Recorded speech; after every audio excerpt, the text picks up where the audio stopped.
Hello hi नमस्कार. आज आपण बनवणार आहोत वाटाणे फ्लावर बटाट्याची मसाल्याची भाजी.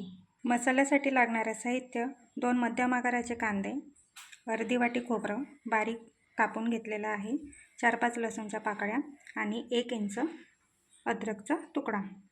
सोबत स्वादानुसार आपण तिखट घेत आहोत, गरम मसाला आणि स्वादानुसार मीठ.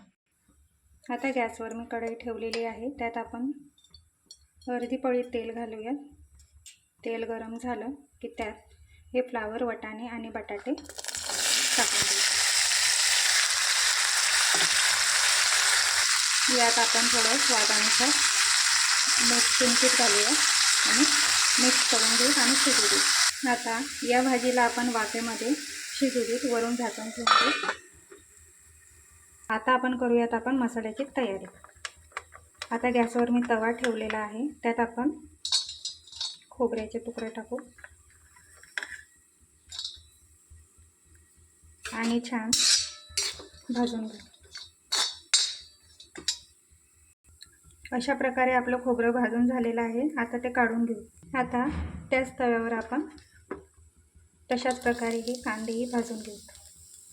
मध्ये मध्ये आपण भाजीलाही परतून घेऊ.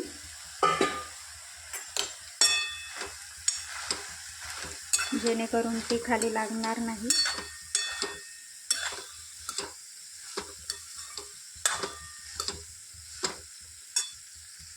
आता कांदेही आपण दोन्ही बाजूने आपले भाजून झालेले आहेत. सोबत इथे भाजी आपली ही शिजून झालेली आहे. आपण हा गॅस बंद करून देऊ. आता हे भाजलेलं खोबरे, कांदे, लसूण आणि अद्रक यांचं वाटण करून घेऊ. वाटण करताना यात थोडंसंही पाणी घालायचं आहे. अशा प्रकारे हे आपलं वाटण तयार आहे. मी मिक्सरमध्ये पाणी टाकून बारीक वाटून घेतलेलं आहे. चला, आता आपण कढई ठेवलेली आहे, त्यात 2 ते 3 पळी आपण तेल टाकलेलं आहे. मसाल्याची भाजी म्हटल्यावर थोडं तेलाचं प्रमाण तर जास्त राहतंच आपलं. यात आपण हा मसाला टाकू. आता यात मी तिखट मिक्स करते. साधारण 4 जणांपुरती ही भाजी आहे. यात मी 2 चमचे तिखट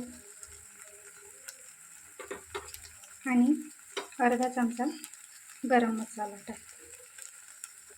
आता हा मसाला आपण छान परतवून घेऊ तेल सुटेपर्यंत.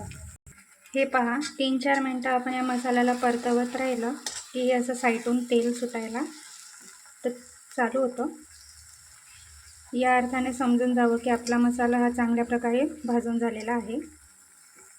आता आपण फ्लावर, वाटाणे, बटाटे ही शिजवलेली भाजी या मसाल्यात ॲड करून घेऊ. ही आधी शिजलेली आहे, तर या भाजीला शिजायला काही टाईम लागणार नाही.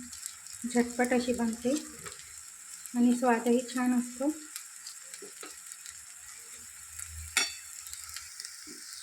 आपण भाजीला आता मिक्स करून घेतलेली आहे. आता आपण थोडी ग्रेव्ही बनवायची म्हणून त्यामध्ये आपण थोडं हे गरम पाणी घालू.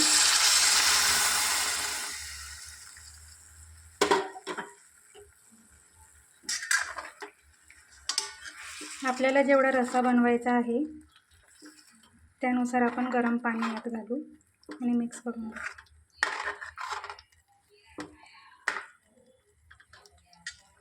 आता यात आपण स्वादानुसार मीठ घालूया.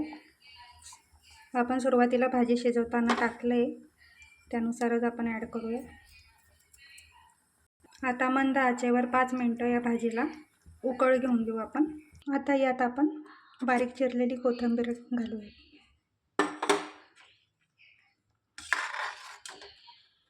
आता गॅस बंद करूया. अशा प्रकारे आपली ही भाजी तयार आहे. बाजरीच्या भाकरसोबत नक्की ट्राय करून बघा.